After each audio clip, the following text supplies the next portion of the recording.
दिसंबर के प्रारंभ में रखी गई थी विगत उन्हीं के संकल्प से। और तो मैं तो कई बार कहता हूं कि इस क्षेत्र में आता हूं तो उन्हीं के संकल्प से आता हूं, इसलिए जहां भी आना होता है तो दोनों दंपति, बेटियां थी छोटी पढ़ती थी, पति पत्नी दोनों जाकर के कथा में रहते थे, भोजन बना के हमको करवाते थे और कथा होती थी। भगवत कृपा के ऐसी सद्वृत्ति आ ही नहीं सकती है। और हमें तो निश्चित लगता है कि जिससे प्रेम संत करते हैं वह निश्चित रूप से भगवान का लाड़का है। ये बड़े बड़े संतों का, इनको मामा जी का तो बहुत प्यार था, परम सिद्ध संत थे। हाँ, ये उस समय साहू परिवार की कथा थी। हमने उपाध्याय जी को फोन किया था, हो जाएगी, और संयोग ऐसा ही हुआ कि ये लोग आए और स्वीकृति हो गई। वहाँ भी बहुत कम प्रेम स्थापयति कथा। कथा में दो शब्द हैं, दो अक्षर है, का और था। एक अक्षरी शब्दकोश में का नाम अर्थ होता है प्रेम, तो कम प्रेम, और था धातु स्थापन अर्थ में है। जो आपके हृदय में भगवत प्रेम की स्थापना कर दे उसका नाम कथा। और याद रखना, जहां भगवान का प्रेम स्थापित होगा वहीं परमात्मा प्रकट हो जाएंगे। रामचरितमानस में भगवान शंकर का वह वाक्य बड़ा रसीला है।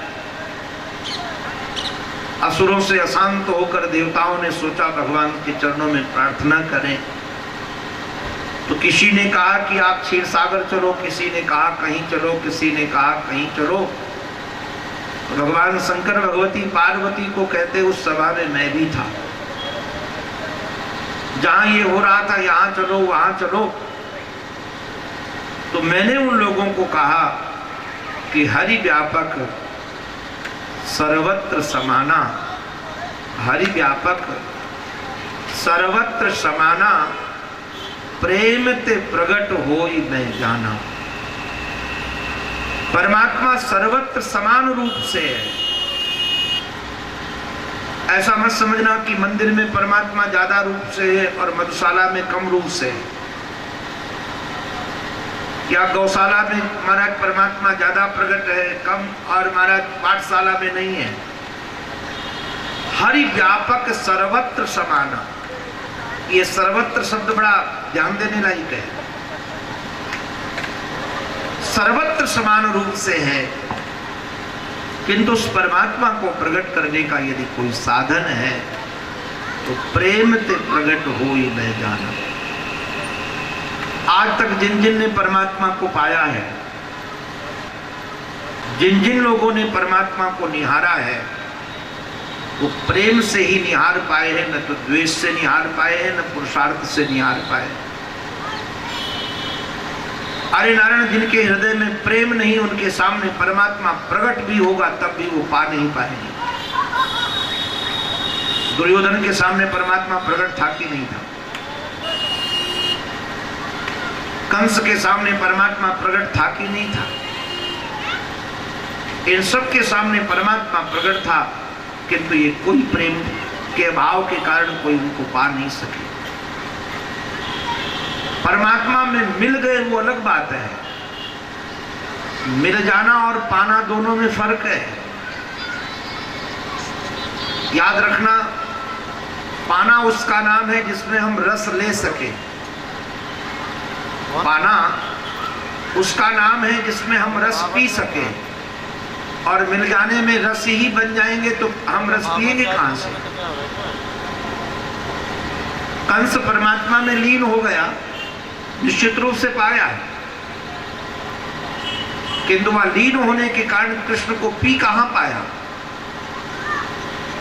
जैसा गोपियों ने पिया, जैसा गोपों ने पिया, जैसे नंद ने पिया। तो लीन होना एक अलग लीला है, किंतु पाना एक अलग लीला है। भगवान उसी के सामने प्रकट होता है जिसको अपना रसपान कराना चाहता है,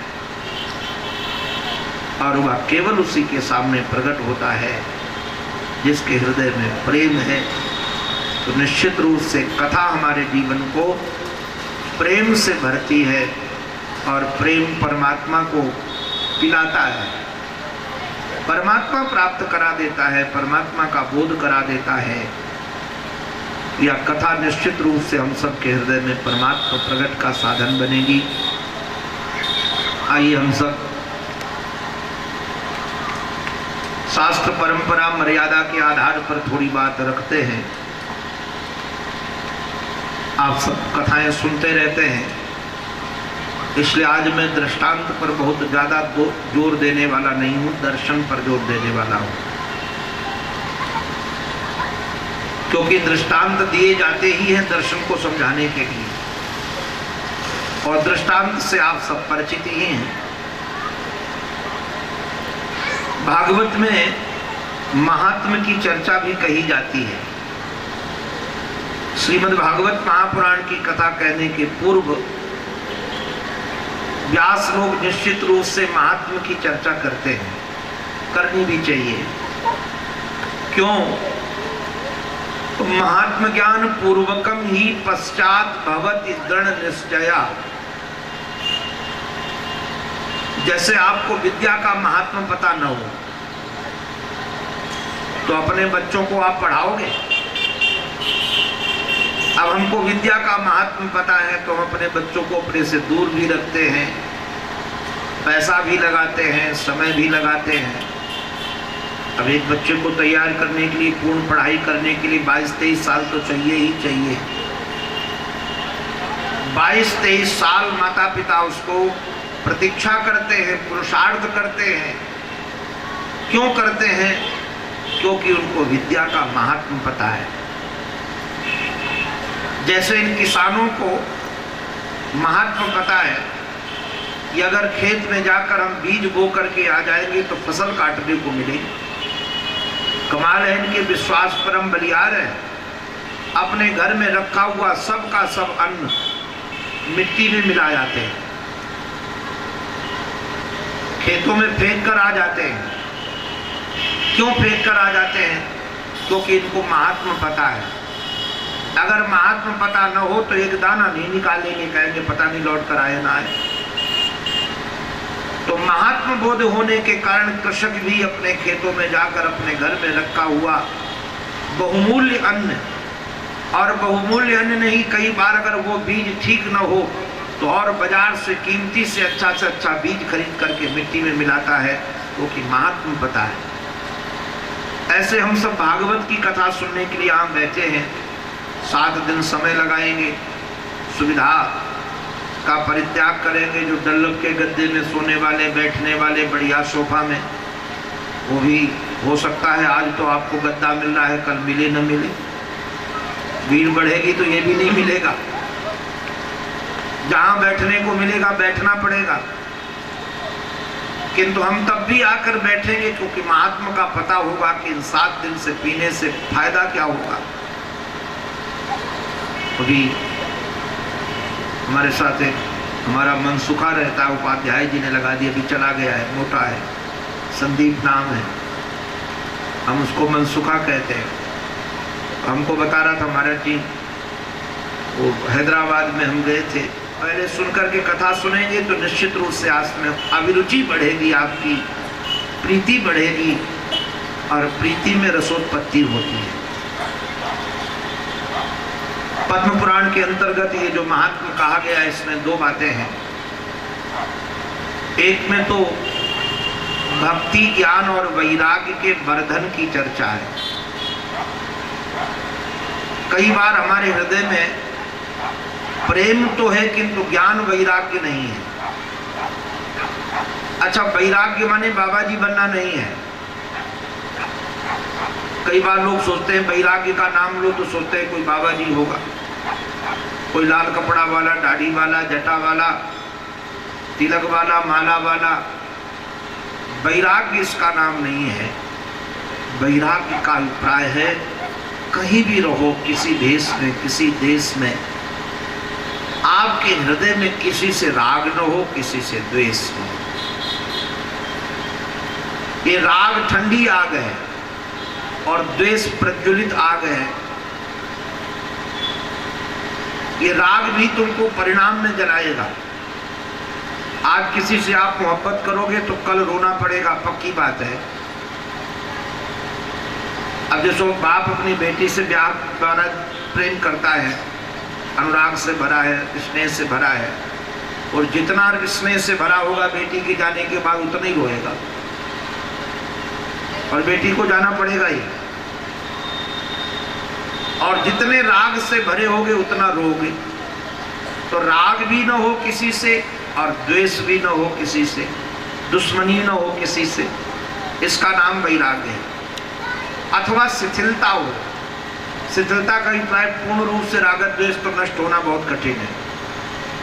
न्यूनता हो, उसका आवेग कम हो। और ज्ञान माने ये भौतिक विज्ञान का ज्ञान नहीं, भगवत ज्ञान। क्योंकि यदि भगवान को आप जानोगे नहीं, अच्छा अधिकतर भगवान को लोग मानते हैं, जानते नहीं हैं। ये जितना अधिकतर मंदिरों में भीड़ लगी होती है, ये सब मानने वालों की है, अधिकतर जानने वालों की नहीं है। और तुलसीदास जी महाराज तो कहते हैं, जाने बिन न होए परतीति, बिनु परतीत होए नहीं प्रीति, और प्रीत बिना नहीं भजन दृढ़ाई। बिना जाने आपकी प्रीति होगी ही नहीं। तो आप मानते तो हो कि इस मंदिर में भगवान है, जाना चाहिए, हमारी कामना पूरी हो जाती है, किंतु परमात्मा को जान करके जब प्रेम करोगे तो सच्चा प्रेम वही होगा। ये बिन जाने जो प्रेम होता है, ये प्रेम की शुरुआत मान सकते हो, किंतु प्रेम की प्राप्ति नहीं है। इसलिए ज्ञान हमारे जीवन में हो, भगवत ज्ञान हमारे जीवन में हो। अच्छा उदाहरण के लिए देखो, जैसे कोई जौहरी को हीरे का ज्ञान है। अब हीरा चाहे किस रूप में आ जाए, वो हीरे को पहचान जाएगा। अच्छा उसको साफ सुथरा हो तब भी पहचान जाएगा, मटमैला हो तब भी पहचान जाएगा, चौकोर हो तब भी पहचान जाएगा, डायमंड कटिंग गोश डायमंड की तब भी पहचान जाएगा, बिना डायमंड कटिंग का भी पहचान जाएगा, क्योंकि उसको पहचान है। और हम आपके जीवन में हीरा को मान लेते ये हीरा है। कई बार नकली चीज को भी हम हीरा मान लेंगे, क्योंकि हम हीरे को जानते नहीं है, केवल मानते हैं कि हीरा है। तो जानना बहुत जरूरी है। हम भगवान को जान जाएं तो भगवान फिर किसी रूप में हमारे सामने आ जाए, किसी रूप में आ जाए, हम परमात्मा को पहचान जाएंगे। इसमें बड़े दृष्टांत से बात रखी गई है। इन्होंने कहा कि देवर्षि नारद जी ये भगवान के मन है। नारद जी माने भगवान का मन। वैसे नारद शब्द का अर्थ होता है, नार माने होता है ज्ञान, और दा माने ददाती। अथवा नार माने अज्ञान भी है, और द्यति खंडयति वा, जिसको जो अज्ञान का खंडन कर देता है उसका नाम नारद है। अथवा ज्ञान का दान करता है उसका भी नाम नारद है। इस कथा से आप सब परिचित हैं, केवल मैं आपकी दृष्टि खींच रहा हूं। नारद जी महाराज सारे भूमंडल में घूमे, भारत के प्रसिद्ध प्रसिद्ध तीर्थों में गए, किंतु तीर्थों में तीर्थता नजर नहीं आई, साधुओं में साधुता नजर नहीं आई। ये सारहीनता है। कलयुग में देखने में वस्तु होगी किंतु वह होगी नहीं। हंसना मत। कलयुग आते आते देखने में नारी होगी किंतु अंदर से नारी होगी नहीं, अंदर से पुरुष बन गई होगी। आज सारा प्रयास यही किया जा रहा है कि ऊपर से नारी दिखे किंतु अंदर से पुरुष हो जाए, कि मिलिट्री में उनको करना, पुलिस में स्थापित करना, उनके सौकुमार्य को, उनकी कोमलता को, उनकी रिजुता को जो उनके दया का सौहार्द भाव को वो सब नष्ट करना है कि नहीं? नष्ट हो जाएगा धीरे धीरे। ऐसे जो चीज ऊपर से दिखती है वो अंदर से है नहीं। कलयुग में होगा क्या, साधु दिखेगा किंतु साधु अंदर से नहीं होगा। आश्रम दिखेंगे किंतु अंदर से आश्रम नहीं होंगे। यही सारहीनता है। तीर्थ में जाएंगे किंतु तीर्थता नहीं होगी। तीर्थ का नाम होता है तरंती अनेन, जिसमें रहने से व्यक्ति तर जाए, किंतु तारने का सामर्थ्य तीर्थ में रहेगा नहीं, क्योंकि तारने का सामर्थ्य तब रहेगा जब वहां भजन करने वाले हों। तीर्थ में तीर्थता आती है साधुओं से, भजनानंदियों से। वातावरण के कारण वो भजन होगा नहीं, वो तारने का सामर्थ्य चला जाए। अच्छा, गृहस्थ आश्रम का दर्शन किया, वहां भी बड़ी विलक्षणता है, वहां अनुशासनहीनता है। केवल चाम दाम के पुजारी गृहस्थों में भी दिखने लगेंगे। माता पिता के घर में चलेगी नहीं। तरुणी प्रभुता गे है श्यालको बुद्धिदायक। जैसे जैसे कलयुग आएगा तो बहू रानी मालकिन होंगी और सास रानी नौकरानी होंगी। बहू रानी सास को कह देगी काम करना है कि नहीं करना है, यहाँ बक बक मत बोलो, चुपचाप काम किया करो। तरुणी प्रभुता के। अच्छा, श्यालको बुद्धिदायक, ये सारे लोग सलाहकार बन जाते हैं। हमारे ब्रज में तो एक कहावत है, दीवाल बिगाड़े आरो और घरे बिगाड़े सारो। आप लोग भी किसी के साले होंगे, ध्यान रखना। कम से कम अपने सालों को तो न रोक सको, अपने साले को तो रोको कि किसी के घर में हस्तक्षेप न करो। हम ये ध्यान रखे, ये अपनी मर्यादा है। तो ये दोष देख करके दुखित हो गए। वृंदावन की पावन पवित्र भूमि में एक सुखी स्त्री के दर्शन हुए। बड़ी सुंदर थी, किंतु ऊपर से दिखती थी सुखी, अंदर से दुखी। आज यही है। हमने कई बार, हमारे एक मित्र हैं, अब तो मैं पहचानने लगा हूं, वो जब दुखी होते थे तो बहुत हंसते थे। कहीं से चोट खाए होते थे तो इतने हंसते थे, तो पहले मुझे लगता था कि ये बड़ा कुछ आज पा गया है, किंतु अब हंसता है तो मैं जान जाता हूं कि ये बहुत अंदर से दुखी है। ये दुखी लोग महाराज अपने दुख को छुपाने के लिए हंसने लगते हैं, मुस्कुराने लगते हैं। उनको लगता है कोई जान न जाए कि हम दुखी हैं। तो भक्ति महारानी ऊपर से तो बड़ी सौंदर्यवान दिख रही थी, सजी धजी एकदम दिव्य दिख रही थी, किंतु अंदर पीड़ा थी। और सचमुच में उस पीड़ा को भक्ति महारानी ने यदि कहीं व्यक्त किया तो देवर्षि नारद जी के सामने किया। कारण क्या है? अपने रोग को सब जगह नहीं बताना चाहिए, अपने रोग को केवल वैद्य के सामने बताना चाहिए। ऐसे जो मानसिक रोग हैं, दो प्रकार के रोग हैं, एक शारीरिक रोग, एक मानसिक रोग। तो शारीरिक रोग के दवा तो ये लौकिक वैद्य हैं, और मानसिक रोग के दवा हैं हमारे सद्गुरु वैद्य। वचन विश्वासा, ये वचनों पर उनके विश्वास हो तो उन्होंने सारा दुख बता दिया कि हम दुखी हैं अपने बच्चों के कारण। आज भी 99% लोग अपने बच्चों से दुखी हैं। पैदा किया था सुख के लिए और हैं दुखी उनके कारण। कोई दुखी है बच्चे पढ़ते नहीं इसलिए दुखी है। कई लोग दुखी हैं बच्चों का ब्याह नहीं हो रहा है, भी दुखी है। अब कई लोग ये भी दुखी हैं अपने बच्चों से कि महाराज बच्चे अपनी बात नहीं मानते हैं। ये बच्चों से अधिकतर लोग दुखी। भक्ति महारानी भी बच्चों से दुखी थी, किंतु बच्चों के कारण दुखी नहीं थी, बच्चों के हेतु से दुखी थी। क्यों? किस हेतु से दुखी थी? क्योंकि नारायण वो बच्चे स्वस्थ नहीं थे, रुग्ण थे। संत जानता है कि उनके बच्चे जो ज्ञान वैराग्य भक्ति महारानी के बच्चे हैं, इनको स्वस्थ करने के लिए जो औषधि है वो शास्त्र है। बिना शास्त्र की औषधि नहीं मिलेगी।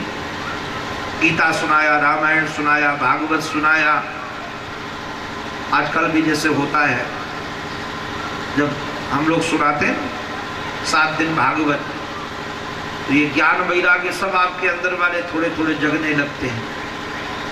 ये 7 दिन तक तो क्यों रणवीर साहब जी जगते हैं कि नहीं? कथा के समय तो जग जाते हैं और कथा में ये सोचते हैं कि अब तो बस इसके बाद ऐसे जीना है जैसे कहा गया है। उस समय तो वैराग्य भी जगता है, उस समय ज्ञान भी जगता है, उस समय प्रेम ही जगता है। तो जब तक नारद जी प्रवचन देते थे तब तक तो ज्ञान वैराग्य जमाई लेकर थोड़ा आंख खोलकर बाबा जी को देख लेते थे, और जो प्रवचन